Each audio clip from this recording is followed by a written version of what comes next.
Chers amis, dans quelques heures, nous allons changer d'année. C'est toujours l'occasion de tracer le bilan de l'année passée, d'imaginer les perspectives futures. Comme tous les ans, depuis 1995, j'irai au nom du maire de Montreux et de la municipalité, dans quelques minutes, saluer les agents du service public mobilisés en cette soirée particulière de la Saint-Sylvestre.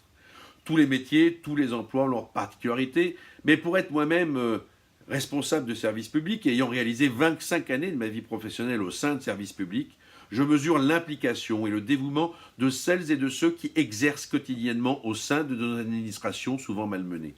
Ils ont rarement des conditions de travail optimales et des salaires à la hauteur de leur professionnalisme.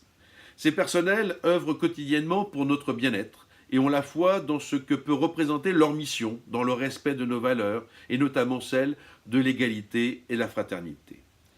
J'ai été, comme vous le savez, il y a maintenant à peu près un an, victime d'une maladie rare à l'un de mes yeux.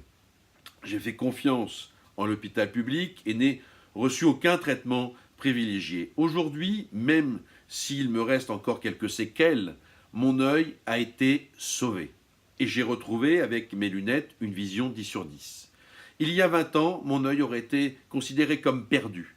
Cette maladie n'avait aucun traitement et je remercie les chercheurs et le corps médical et tout particulièrement ceux qui travaillent au centre hospitalier intercommunal de Créteil qui s'est spécialisé dans la lutte contre la DMLA et les occlusions veineuses rétiniennes. Au moment où beaucoup critiquent les impôts, nos contributions servent aussi à cela et il ne faut pas l'oublier. Cependant, je suis d'accord avec beaucoup d'entre vous, l'argent public, c'est l'argent de tous.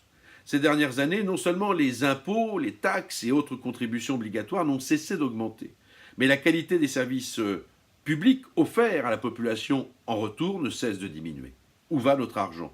Bien sûr qu'il est nécessaire de lutter contre la fiscalité confiscatoire qui tend à étouffer notre économie et tous ces acteurs qui ont plus besoin d'air que de contraintes.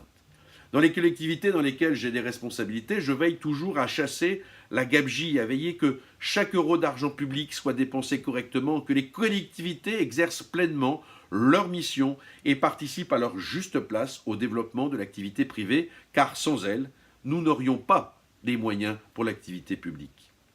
Nous assistons cependant depuis plusieurs mois à l'avènement d'un mépris de classe et d'un cynisme comme je n'en ai jamais connu depuis mon engagement politique il y a 35 ans. Les classes politiques dirigeantes successives ont infantilisé la population et se refusent de faire fonctionner l'ascenseur social. La France est un pays sanguin et il est rare, malheureusement, que les frustrations ne se transforment pas en violence. Évitons la violence. Chaque Français, chaque Française, et notamment nos plus jeunes concitoyens, doivent avoir à l'esprit que la réussite, l'épanouissement, l'accomplissement de leur ambition est plus important que la violence. Cessons d'enfermer beaucoup de nos concitoyens aussi dans l'assistance, voire l'assistanat. Permettons à chacun de pouvoir travailler à un juste salaire, fruit du labeur, et qui permet de réaliser autant la vie quotidienne que la préparation de l'avenir. Au-delà des constats, je suis naturellement optimiste et je suis persuadé que sans violence, nous réussirons par la mobilisation des bonnes volontés des gouvernances plus respectueuses de la diversité, à progresser et à ne pas oublier que la politique est l'art de réaliser l'impossible. Localement, aux côtés de mes collègues municipaux, communautaires ou intercommunaux, nous travaillons d'arrache-pied pour que notre territoire se développe. Mes amis, beaucoup d'entre vous trouvent que toutes mes activités politiques et associatives m'accaparent et que je ne leur consacre pas assez de temps. J'aimerais être plus souvent à vos côtés, et oui, nous n'avons qu'une vie. Oui, elle est courte, oui, elle est précieuse. Sachez en tout cas que je pense souvent à vous et que 2019 puisse nous permettre de nous rencontrer plus souvent. Je vous souhaite ce soir, à toutes et à tous, mes vœux de bonheur, de réussite, d'épanouissement pour cette nouvelle année et je vous embrasse tous. À très bientôt.